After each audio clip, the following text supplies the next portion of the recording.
بسم الله الرحمن الرحيم وهذا صراط ربك مستقيما قد فصلنا الآيات لقوم يذكرون لهم دار السلام عند ربهم وهو وليهم بما كانوا يعملون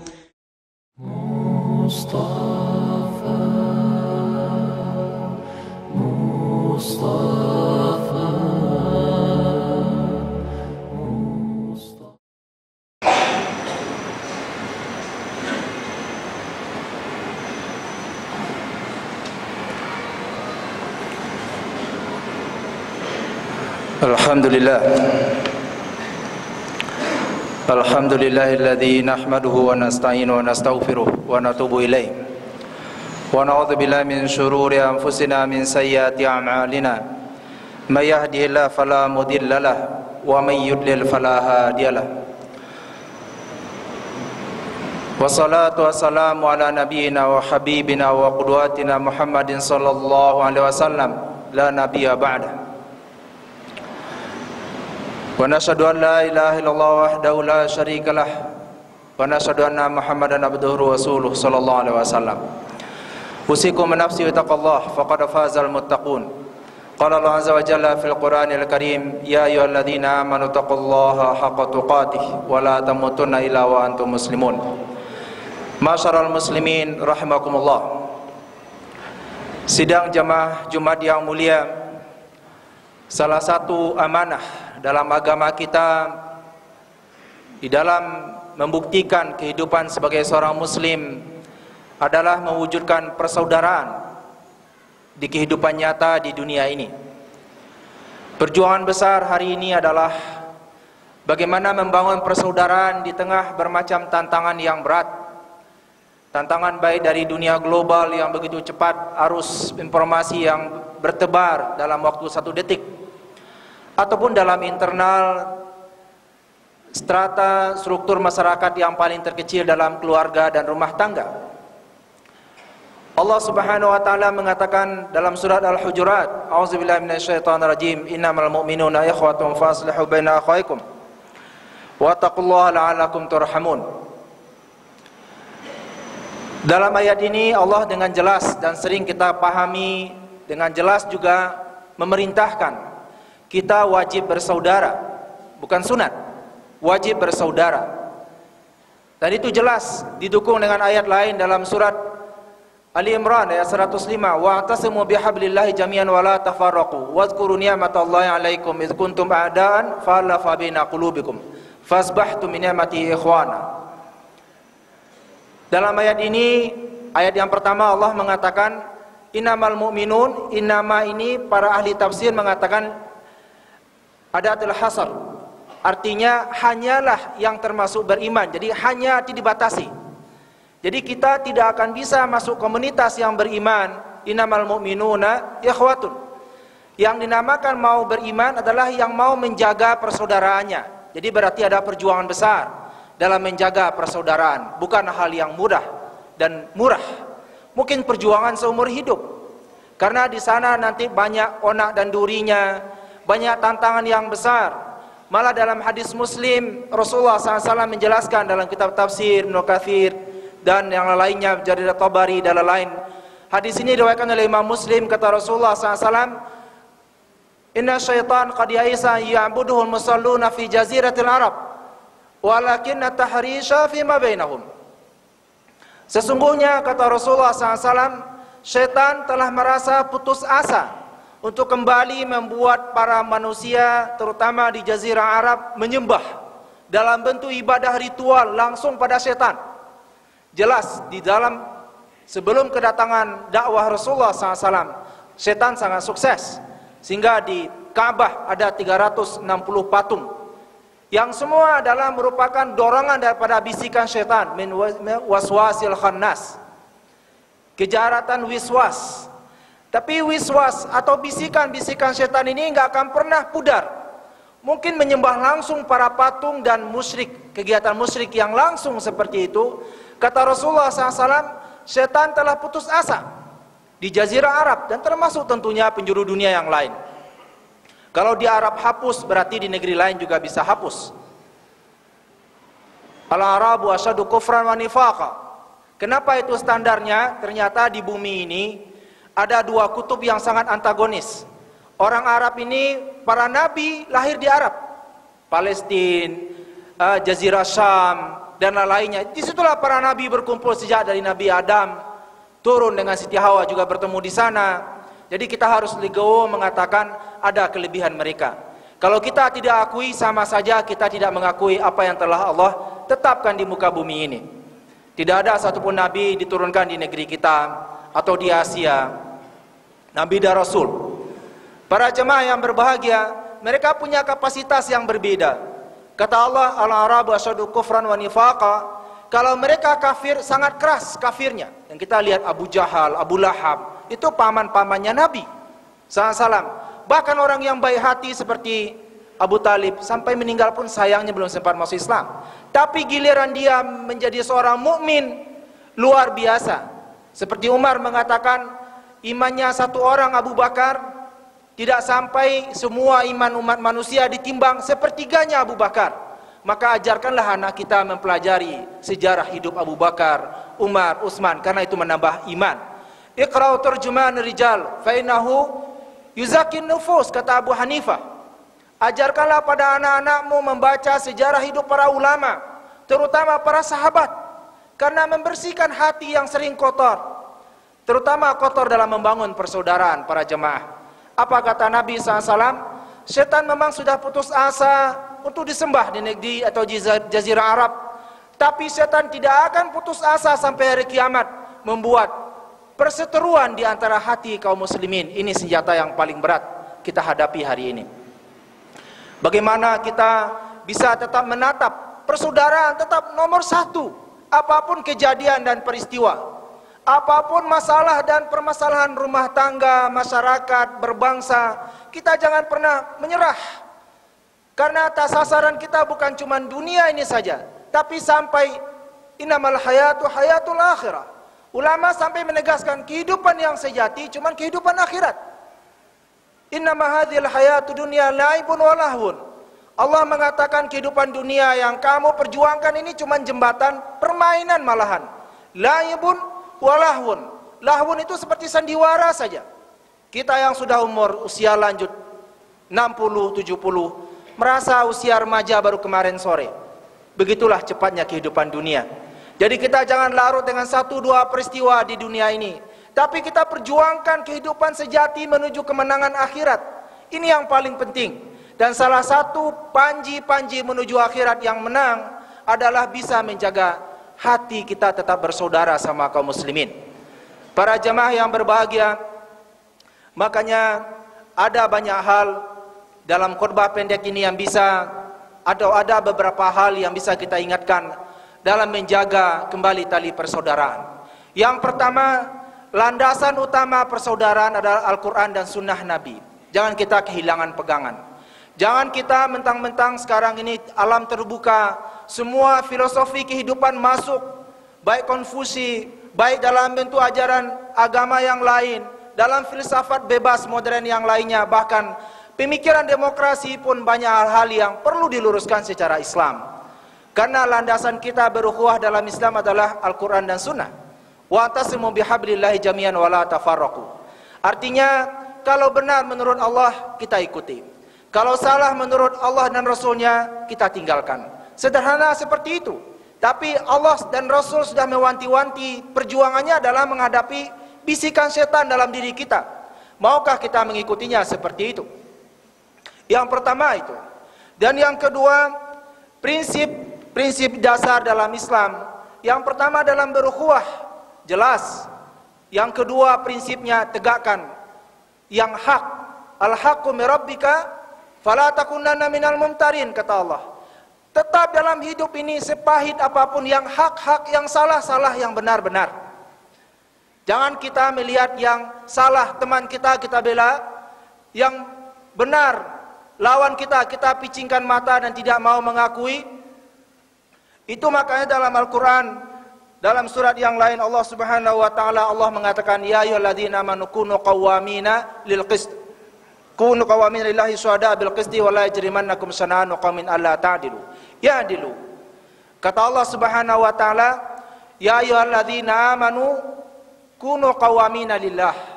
Jadilah orang yang bersikap adil karena Allah Subhanahu wa taala, bukan karena golongan, bukan karena kelompok, bukan karena siapa-siapa, tapi karena Allah Subhanahu wa taala. Itu jauh lebih tulus, lebih bersih, lebih tenang dalam batin, dan juga lebih jernih dalam masyarakat. Kalau kita berbuat adil dalam hati diri kita sendiri dulu. Dan tantangan adil dalam diri adalah rasa emosional. Wala yajrimannakum shana'anu qaumin alla ta'dilu, ya'dilu huwa aqrabu littaqwa. Kata Allah Subhanahu wa taala, jangan pula terdorong gara-gara sentimen perasaan kita membenci musuh walaupun benar, kita membela teman walaupun salah. Ini prinsip keadilan.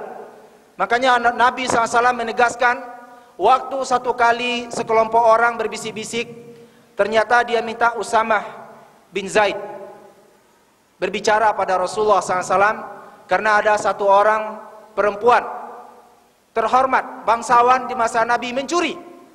Dan sangat memalukan kalau seorang perempuan bangsawan mencuri di zaman tersebut. Dan kita tahu bangsa Arab paling luar biasa membela kehormatan.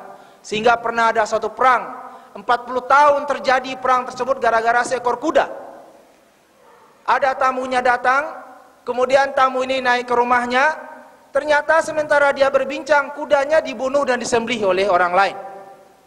Dan akibat disembelihnya kuda tamunya, dan dia merasa malu, perang 40 tahun antara dua suku besar. Begitu namanya membela kehormatan di negara Arab, Jazirah Arab dari dahulu. Mereka nomor satu baginya kehormatan.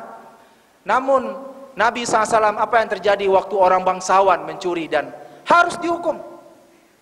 Dan sampai mereka mencari orang terdekat, Usamah bin Zaid, anak kesayangan, anak angkat, dan kemudian dibatalkan hukumnya. Nabi menjadikan anak asuh, tapi sayangnya luar biasa sama Usamah.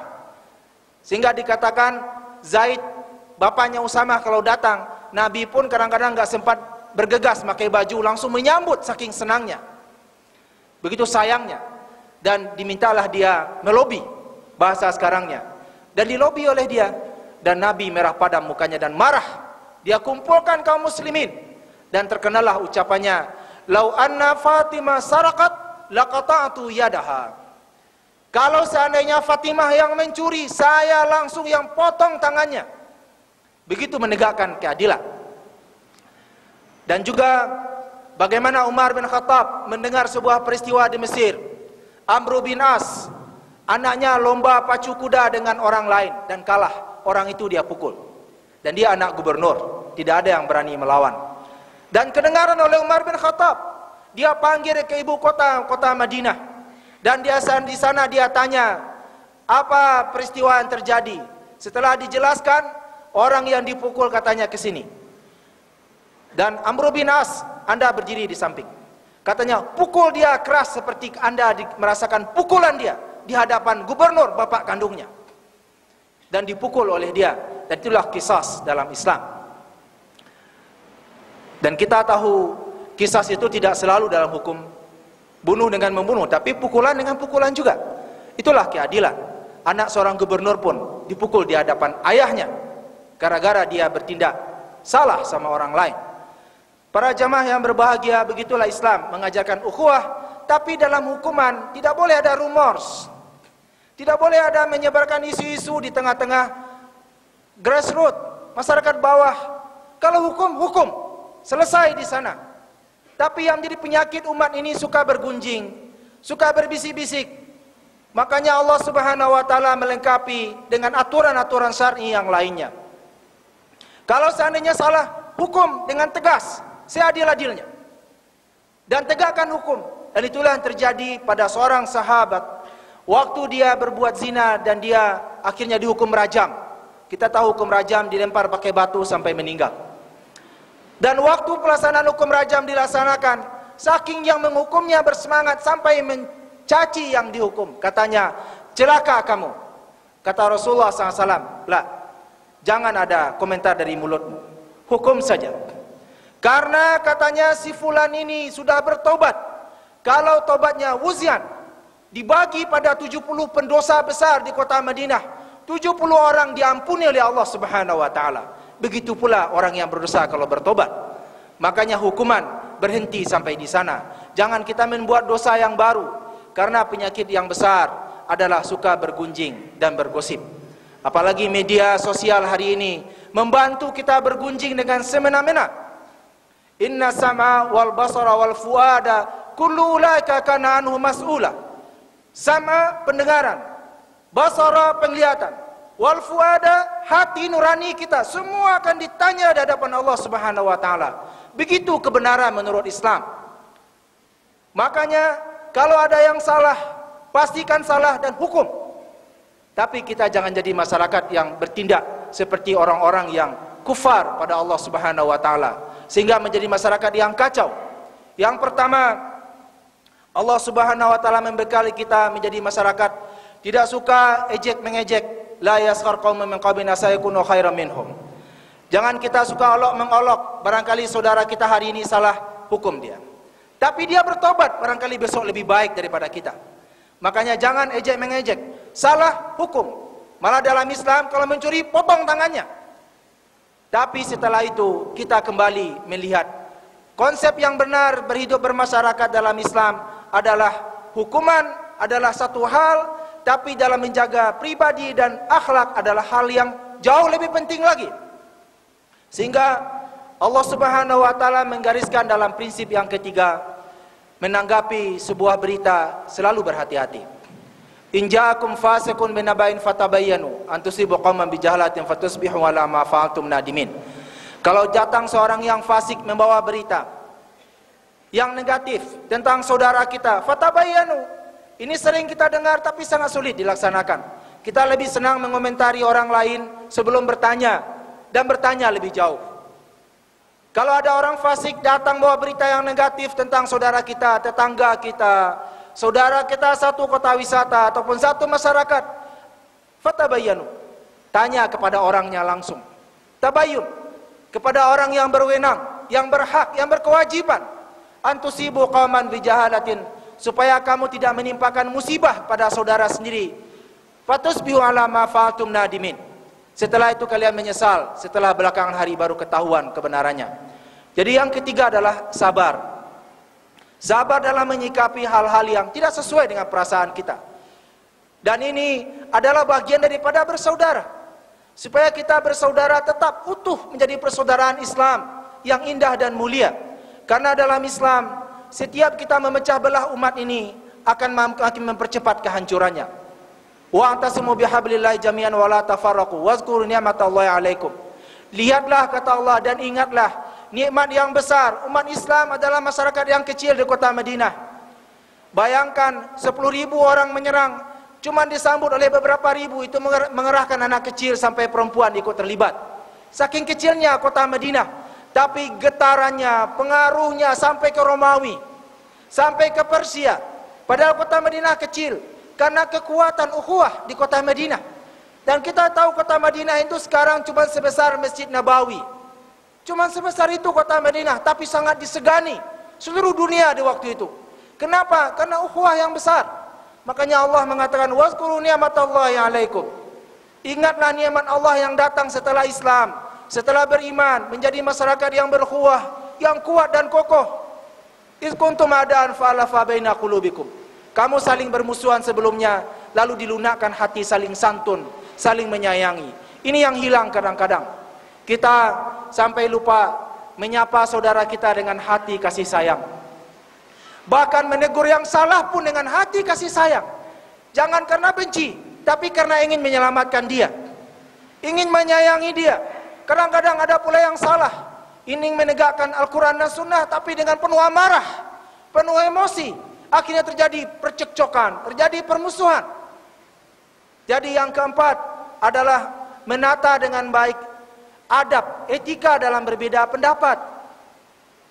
Ada dua kata dalam pemilik kitab Iqtida' Shiratal Mustaqim. Ikhtilaf tanawu' wa ikhtilaf tadad. Perbedaan yang menunjukkan beragamnya pendapat perbedaan yang menyebabkan kita memang harus berpisah. Ada dua jenis perbedaan. Antara Islam dengan kafir memang tidak bisa disatukan. Kalau ada yang mengatakan ada nabi lagi setelah Nabi Muhammad seperti Ahmadiyah Qadiani, memang nggak bisa disatukan. Itu perbedaan prinsip dalam akidah namanya, dalam usul. Tapi ada perbedaan dalam furu', dalam cabang. Perbedaan misalnya dalam masalah khilafiyah fiqhiyah. Khilafiyah yang harus dipahami dalam koridor bersaudara. Harus sabar kita dalam mencari kebenarannya dan saling memahami. Contohnya ada yang baca bismillah dengan sir, ada bismillahnya jahar, dua-duanya ada dalilnya dan juga sangat kuat pendirian masing-masing. Ini adalah khilaf tanawu'. Para jemaah yang berbahagia, maka kesabaran dalam bersaudara ini penting juga. Bahkan menolong saudara kita adalah wajib, termasuk menolong yang salah. Kata Nabi SAW, unsur akhaka zaliman aw mazluman. Tolonglah saudaramu yang sedang tenggelam dalam kesalahan. Tolong dia dengan barangkali menghukumnya, tapi dengan cara-cara islami.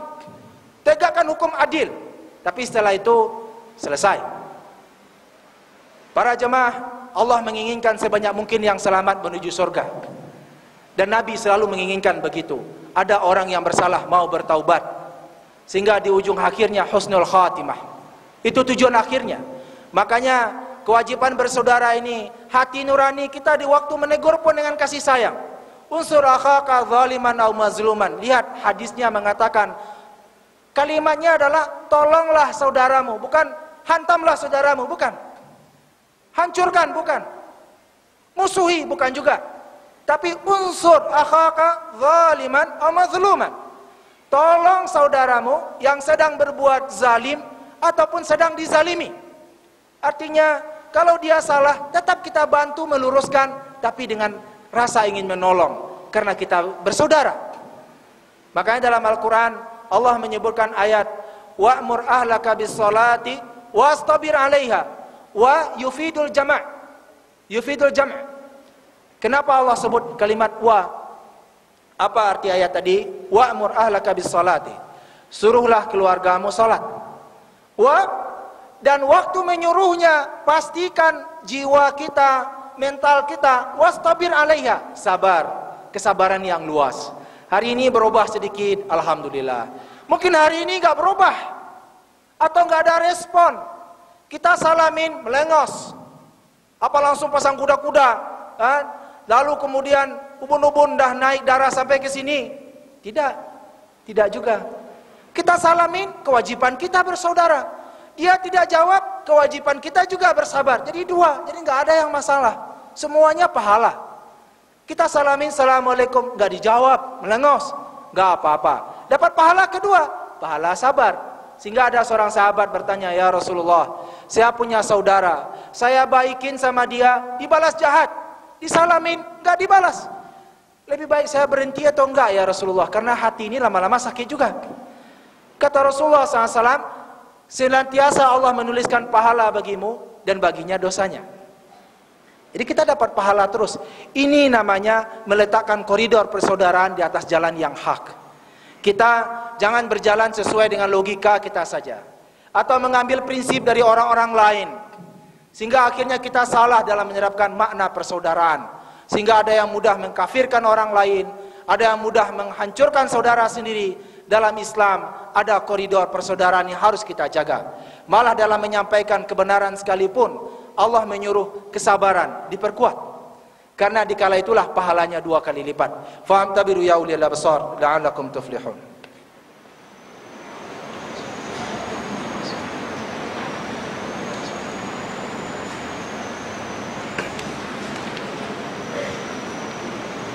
Alhamdulillah.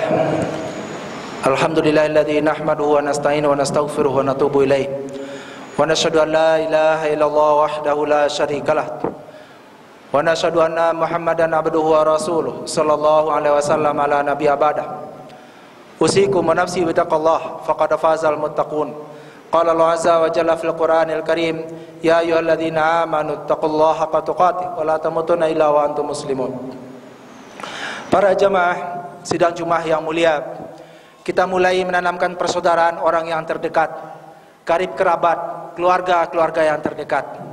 Dan kita tahu Allah sengaja menyebutkan dalam ayat tadi, wa'mur ahlaka, suruhlah keluargamu, karena pahamilah, mendorong keluarga cobaannya lebih berat daripada mendorong tetangga. Karena keluarga kadang-kadang responnya macam-macam, dan disitulah pahala yang besar. Kalau nggak mau juga, doakan dia. Minimal doakan sambil berusaha.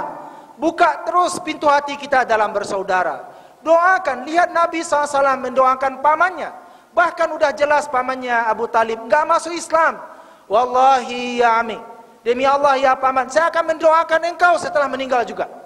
Begitu doa ini menjadi sebuah tali persaudaraan dan ukhuwah. Namun karena dia kafir, Allah melarang mendoakan orang musyrik setelah berusaha. Maka nabi nabi alladzina amanu yastaghfiru lil musyrikin. Tidak boleh bagi seorang nabi manapun dan bagi orang mukmin yang lain mendoakan kaum musyrik dengan ampunan Allah setelah meninggal. Termasuk juga Nabi Ibrahim ditegur masalah ini. Tapi yang kita pelajari adalah bagaimana dia terhadap keluarga yang membangkang sekalipun dia doakan. Jadi selama dia masih hidup, keluarga kita yang masih belum akur, kita doakan. Kita bukakan pintu doa, semoga Allah terangi jendela hatinya. Apalagi saudara-saudara kita sama-sama berniat baik, cuman kita perlu saling bertegur sapa dan mengingatkan dengan baik. Karena hari ini bangsa Indonesia bangsa besar, 240 juta jiwa, dan diperkirakan nggak lama lagi 263 juta jiwa tahun 2020. Namun secara kekuatan kita masih lemah. Lihat saja arbitrase, perjanjian, deal dengan negara-negara luar adalah di Singapura banyak dilakukan, dan itu kekayaan alam Indonesia. Dan kemudian betapa banyak baru hasil bumi negara kita ini baru bisa dimanfaatkan buat kemakmuran umat kita. Dan ini baru dibukakan kalau kita sama-sama bersatu dalam ukhuwah Islamiyah. Dan tidak berarti kita bersatu membenci umat yang lain, tidak juga. Kita diwajibkan bersatu tapi berbuat adil sama orang yang lain. Allah mengatakan dalam surat Al-Hasyr, wa in janahu lisalmi fajnah laha. Kalau mereka cenderung berdamai dan kerjasama, silakan kalian cenderung juga, karena agama kita agama perdamaian. Tapi yang kita lawan adalah setan yang akan menghancurkan ukhuwah kita. Ini yang mesti kita pahami bersama-sama. Dan Rasulullah sebagai penutup SAW mengatakan, setiap kita berpecah belah, disitulah kekalahan kita menghadapi setan. Innama ya'kulu dhi'bu minal ghanami al-qasiyah. Kata Nabi dalam sebuah riwayat sallallahu alaihi wasallam, sesungguhnya serigala cuma akan menerkam domba-domba. Walaupun domba itu adalah mangsanya serigala, tapi ternyata selama domba ini berkerumun dalam kesatuannya, serigala nggak sanggup menerkamnya. Yang akan diterkam domba yang pecah belah dan menyendiri. Mudah-mudahan para jemaah kampung kita kota wisata dengan ukhuwah Islamiyah kita bangun bersama, mudah-mudahan menjalar dari sini ke seluruh penjuru negeri dan bangsa yang kita cintai, dan dari negeri kita menjalar ke seluruh dunia yang hari ini kita sangat sedih melihat banyak peristiwa berat dihadapi negara-negara Islam. Semoga dari hati kita bangun persaudaraan menjalar dalam kehidupan keseharian. Innallaha malaikatahu yusholluna 'alan nabi ya ayyuhalladzina amanu shallu 'alaihi wa sallimu taslima. Allahumma shalli wa sallim ala nabiyyina wa habibina wa qudwatina Muhammadin sallallahu alaihi wasallam wa ala alihi wa sahbihi ajma'in wa man tabi'ahum bi ihsan ila yaumiddin. Allahumma ighfir lil muslimin wal muslimat, al mu'minin wal mu'minat, al ahya minhum wal amwat. Allahumma rabbana innana zalamna anfusana zalman katsira wa illam taghfir lana wa tarhamna lanakunanna minal khasirin. Allahumma rabbana ighfir lana dhunubana wa kaffir 'anna sayyi'atina wa tub 'alaina innaka antat tawwabur rahim. Allahumma rabbana la tu'akhidhna in nasina wa akhtana. Rabbana wa la tahmil 'alaina isran kama hamalta 'alal ladzina min qablina. Rabbana wa la tuhammilna ma la taqata lana bih. Wa'fu 'anna waghfir lana wa tub 'alaina innaka antat tawwabur rahim. Allahumma ighfir lana wal walidina warhamhuma kama rabbayana shighara. Allahumma rabbana ighfir lana wa li ikhwanina alladzina sabaquna bil iman wa la taj'al fi qulubina ghillan lil ladzina amanu wa tub 'alaina innaka antat tawwabur rahim. Allahumma rabbana akhtim a'malana wa ajalana wa umurana bi husnil khatimah wa la takhtim a'malana wa ajalana wa umurana bi su'il khatimah. Ya Allah, ya Tuhan kami, Kami hamba-Mu yang penuh berlumuran dosa dan kesalahan ya Allah. Setiap langkah kami tertatih menuju ridha-Mu ya Allah. Sangat berat dosa-dosa dan kesalahan menggelayuti kami ya Allah. Hati kami, wajah kami, jasad kami, jiwa kami ya Allah masih penuh dengan lumuran kesalahan dan dosa ya Allah. Maka ampunilah kami dan sayangilah kami ya Allah. Karena tanpa ampunan-Mu kami menjadi hamba-Mu yang merugi belaka ya Allah. Ya Allah ya Tuhan kami, berikanlah kami kehidupan Islami, berukhuwah Islamiyah ya Allah. Ampunilah kami dan saudara kami kaum muslimin dan muslimat yang masih hidup dan yang telah meninggal dunia ya Allah. Bersihkanlah hati kami daripada dendam, kesumat dan kedengkian di antara sesama saudara kami kaum muslimin ya Allah. Kokohkanlah ukhuwah kami dalam ridha-Mu ya Allah, dalam berjalan menuju ridha-Mu dengan kebenaran yang Engkau sukai dan ridai ya Allah, kebenaran Al-Quran dan Sunnah-Mu ya Allah. Ya Allah ya Tuhan kami, ampunilah kami dan kedua orang tua kami ya Allah. Sayangilah mereka sebagaimana mereka menyayangi kami, kami jadi buayan ya Allah. Ya Allah ya Tuhan kami, akhirilah kehidupan kami di dunia fana ini dengan husnul khatimah. Akhiri aktivitas kami dengan husnul khatimah. Jadikanlah hari terbaik kami bertemu dalam keadaan bertaubat padamu kelak ya Allah. Allahumma rabbana atina fid dunya hasanah wa fil akhirati hasanah qina adzabannar. Innallaha ya'muru bil 'adli wal ihsan wa ita'i dzil qurba yanha 'anil fahsya'i wal munkari wal baghi ya'idzukum la'allakum tadhakkarun wa la dzikrullahi akbar. Aqimis shalah. Allah ilahi ilahi ilahi wa khallaqi ilahi